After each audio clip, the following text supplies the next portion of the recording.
ছাত্র শিবিরে যদি আপনার 1000 কর্মী থাকে, 1000 কর্মী কি ছাত্রলীগ ছিল? ছাত্রলীগ হয়ে গিয়েছিল না, কেন ছাত্রলীগ কেউ হয় নাই, কোন শিবিরের ছাত্রলীগ হয় নাই, কোন শিবিরের ছেলে ছাত্রলীগ হয় নাই। শিবিরের ছেলেরা সার্ভাইভাল মোডের জন্য হলে থাকতে হলে ওই যে রাশেদ খান হলে ছিল, ফার্স্ট ইয়ারে সবাইকে মিছিল মিটিং এ যেতে হয়, এরকম করে সব ছাত্র যারা এখন ছাত্রদল করে তারাও যেতে হয়। না, আমাকে আপনি বলেন 1000 যদি ছাত্র শিবিরের কর্মী থাকে, 1000 ছাত্র শিবিরের কর্মী কি তাহলে হলে থাকার জন্য ছাত্রলীগের 1000 শিবিরের কর্মী হবে নামে ছাত্রলীগের শেখ মুজিবের জন্য নামে ভাষণ দিয়ে তারা ছিল? হলে যারা থাকতে হয়েছে তাদেরকে কোনো না কোনো মেকানিজম করে থাকতে হয়েছে, কিন্তু আপনি দেখতেছেন যে তারা হলে থেকেই ছাত্রলীগের হটাইছে, তার মানে তারা একটা মেকানিজমের মধ্যে দিয়ে দিয়েছে। একা হটায় নাই, কিন্তু এখানে আপনারা একটু না, ডেফিনেটলি তাদের একটা বড় রোল ছিল ঢাকা বিশ্ববিদ্যালয়ে, অন্যান্য বিশ্ববিদ্যালয়ে। কোটা সংস্কার আন্দোলন ও গণঅভ্যুত্থানের মধ্যে আমাদের পৃথক করতে হবে। কেউ কেউ কোটা সংস্কারের জন্য নেমেছিল, কিন্তু তাদেরকে আমরা পরবর্তীতে দেখেছি যে কোটা সংস্কারের মধ্যে লিমিটেড থাকতে চেয়েছে।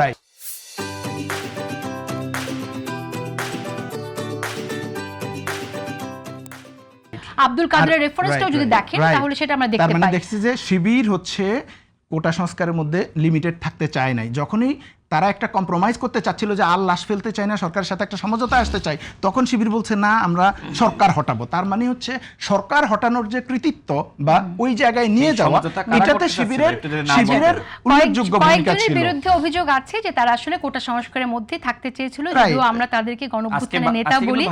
আমাদের আলোচনা অন্য জায়গায় চলে যাচ্ছে। সেটা তো আলোচনা সিরিজ নামান মাসুদের একটা ভিডিও অডিও শুনলাম। এই যে 5 বছর পর্যন্ত দেশ চালাতে দেয়া হবে না সরকারকে, এই যে এক ধরনের প্রত্যাশা যে ক্ষমতায় আবার ফিরে পাওয়ার, এটা অনেকে বলছে। এটাকে আমি একটু আপনার কাছে শুনতে চাই। এটা আমি যদি বলি, দেখেন গণ অভ্যুত্থানের পরে এই সরকার এসেছে, আমি চাই রাজনৈতিক স্থিতিশীলতা দরকার আছে, এবং বিএনপি, আমার পার্সোনাল ওপিনিয়ন হচ্ছে যে বিএনপি সরকার চালাক এবং ভালোভাবে চালাক, এই প্রক্রিয়াটা থাকুক। এবং আমি যতদূর দেখেছি সরকার দল বিরোধী দল কিন্তু একটা সহযোগিতাপূর্ণ সম্পর্কের জায়গায় আছে। কাদা ছোড়াছড়ি হচ্ছে না তা বলবো না, কিন্তু বাংলাদেশের ইতিহাসে প্রথমবার এরকম অংশগ্রহণমূলক একটা নির্বাচন হয়েছে, এবং বাংলাদেশের ইতিহাসে এই প্রথম কোনো সংসদ এতটা স্বতঃস্ফূর্ত এবং সুন্দর সংসদ। স্পিকারও বলেছেন। একটি কথা বলেন তো, এই যে সম্প্রতি গালিগালাজ এবং সেই গালিগালাজের কারণে আপনার যে হামলা হলো, যেটা অনাকাঙ্ক্ষিত, উস্কে দেওয়া হলো, তারা কেন আসলে সেই ফাঁদে পা দিল সে বিষয়ে বিএনপি ভালো বলবে, যেটা আমরা প্রত্যাশা করি না। কিন্তু এই গালিগালাজ এই কারণে যে জামাত নেতাদের যে কর্মকাণ্ড ইত্যাদি সামনে আসছে সেটাকে আড়াল করার জন্য। কোন কর্মকাণ্ড? যেমন ধরেন একের পর এক তারা বিভিন্ন ঢাকা ইউনিভার্সিটিতে আপনি দেখেছেন তৃতীয় লিঙ্গের সাথে সম্পর্কের কথা আমরা দেখছি, শিশুকে ধর্ষণ করার জন্য জামাত নেতাকে গ্রেফতার করা হচ্ছে, একটি মেয়ের সাথে একটি সম্পর্ক, অবৈধ সম্পর্কের কারণে তাকে দ্বিতীয় স্ত্রী হিসেবে হাজির করা, এগুলোকে আপনার আড়াল করার জন্যই কি গালিগালাজ এগুলো সামনে আসছে? আসলে দুই দলের কথা বলতেছেন। এই যে জামাতের একজন নেতা, একজন এমপি, একজন নারী সহ এরকম ঘটনা ঘটেছে, এই ধরনের ঘটনা নিয়ে আলোচনা হয়েছে। একই সময়ে বিএনপির একজন প্রতিমন্ত্রীর পানি সম্পদ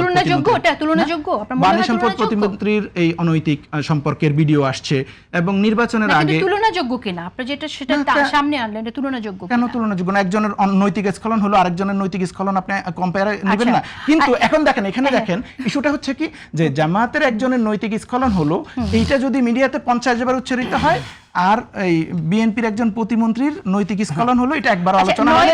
শিশুকে যৌন হয়রানির অভিযোগে জামাত নেতা যে গ্রেফতার হলো, সেটাকে আপনি কিভাবে দেখেন? দেখেন, একজন ইন্ডিভিজুয়ালের যদি নৈতিক স্খলন হয় এবং যদি সে কোনো ক্রাইম করে, সেটার বিচার হইতে হবে, এটা নৈতিক স্খলন। এখন সেম নৈতিক স্খলন যখন বিএনপিরও হলো, আপনি সেটা আলোচনায় আনছেন না, সেটা টকশোতে আলোচনা আসছে না, মিডিয়া আলোচনা আসছে না। মিডিয়া বরং সবাই মিলে কি করলো, বললো যে এটা এআই জেনারেটেড ভিডিও, তা উল্টো ওই নৈতিক স্খলনকারীর পক্ষে আলোচনায় হলো। বলেন তো আপনি আমাকে, এই যে গাজী নজরুল ইসলামের যখন ভিডিওটা ফাঁস হলো, তখন আপনাদের নেতাকর্মীরা বলেনি যে এটা এআই জেনারেটেড ভিডিও? এখানে তো বলেছে তো, এবং তাকে তো প্রোটেক্ট করার চেষ্টা করেছে মিডিয়া। এখানে সব মিডিয়া মিলে, সব না, অনেকগুলো মিডিয়া মিলে তার পক্ষে ক্যাম্পেইন করতেছে। তার মানে তার পক্ষ থেকে বিভিন্ন মিডিয়ায় ফোন করা হয়েছে, এবং দ্য ডিসেন্ট যখন এটা করলো, ইনভেস্টিগেট করলো, দ্য ডিসেন্টকেও সেই মন্ত্রী ফোন করে অফিসে আসতে দাওয়াত দিছে, মানে এটা যেন নিউজ করা না হয়। তার মানে হচ্ছে যে যিনি এই এবং বিএনপির পক্ষ থেকে এখন পর্যন্ত কিন্তু কোনো ব্যবস্থা নেওয়া হয়নি। জামাত দেখেন, জামাত একটা এক্সাম্পল তৈরি করলো যে একজন পলিটিশিয়ানের একই সাথে ভালো নৈতিক মানুষ হইতে হবে, এই জিনিসটা জামাতে করলো এবং জামাত তাকে বহিষ্কার করলো, কিন্তু বিএনপি কিন্তু এটা করলো না। ধামাচাপা দেওয়ার জন্য আসলে গালিগালাজ সামনে আসছে কিনা?